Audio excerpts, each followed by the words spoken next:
despite my personal life over the last couple of years, but at least this change isn't one I'll have anything to feel guilty about. Aisha wheels her office chair away from her desk so that we have a full view of each other.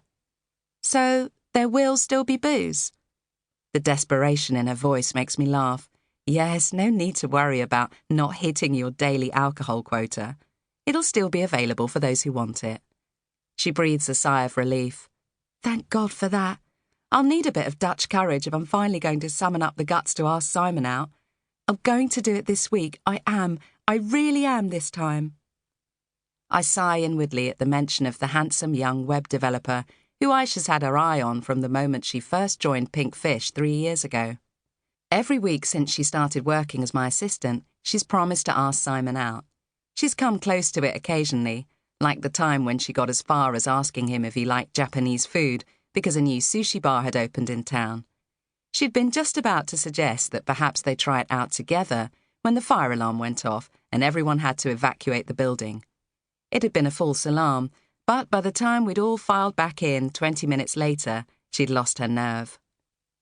I personally felt that Simon, although undoubtedly good-looking, was a bit of a drip, and if he hadn't yet figured out that the beautiful, enigmatic Aisha was interested in him, he probably didn't possess the intelligence to make him worth pursuing. I have hinted as much, but Aisha's crush is too far gone for her to listen to reason. Good, I say. I hope you do, but don't say the words Dutch courage too loudly. She raises her eyebrows. It might be considered, I flick air quotes, offensive. She guffaws. Oh, God, I'm done for then if the fancy new owners are going to go to town on political correctness. You know what I'm like. I certainly do. Just don't go getting yourself into trouble again. You know what happened last time. She flaps a hand, dismissing the incident last month that almost got her sacked.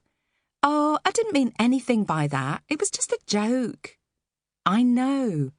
I can't imagine for one moment you ever wanting to hurt anyone's feelings.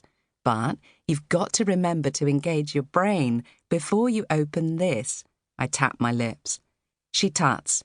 It's not my fault that Colin got all bent out of shape because I said he reminded me of Gandalf. He should have taken it as a compliment. Gandalf looks a hell of a lot younger than he does. She crosses her arms across her chest. And then he had the gall to accuse me of ageism. She rolls her eyes and lets out a defiant pah. I do my best to hide my smile. We've got to be extra careful working in HR. We're meant to set the example.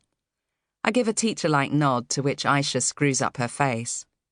How's your gran? I ask, changing the subject. Oh, it's a nightmare at the moment. She can't be left on her own for more than 5 minutes. She even managed to creep downstairs last night and turn on all the oven hobs. Oh, dear. It must be so hard for all of you. She rubs her temples. Yeah, it's not nice. I can hardly move out now, can I? Not with Gran the way she is. It wouldn't be fair leaving it all to Mum and Dad. And Ali's useless with that kind of thing. She references her younger brother. He's always out with his mates anyway. I'm sure your parents want you to get on with your own life, I say. And that flat you looked at was gorgeous. It'll get snapped up. I know, but family comes first. It's my duty as a good Iraqi daughter. She imitates her father's accent, which is still heavy despite migrating over here as a young man. It certainly does, I say, usually. But it isn't a crime to put yourself first from time to time, you know. Well, yes, but...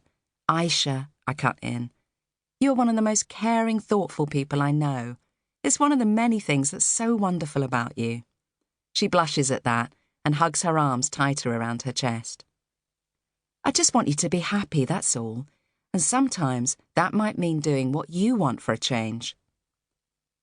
Despite her being only 28 and me being her boss, Aisha and I have become good friends, and I'd love to see her spread her wings and be as happy as she deserves to be. Aisha unfolds her arms and lays her hands palms down on her desk. You're right, you're so right.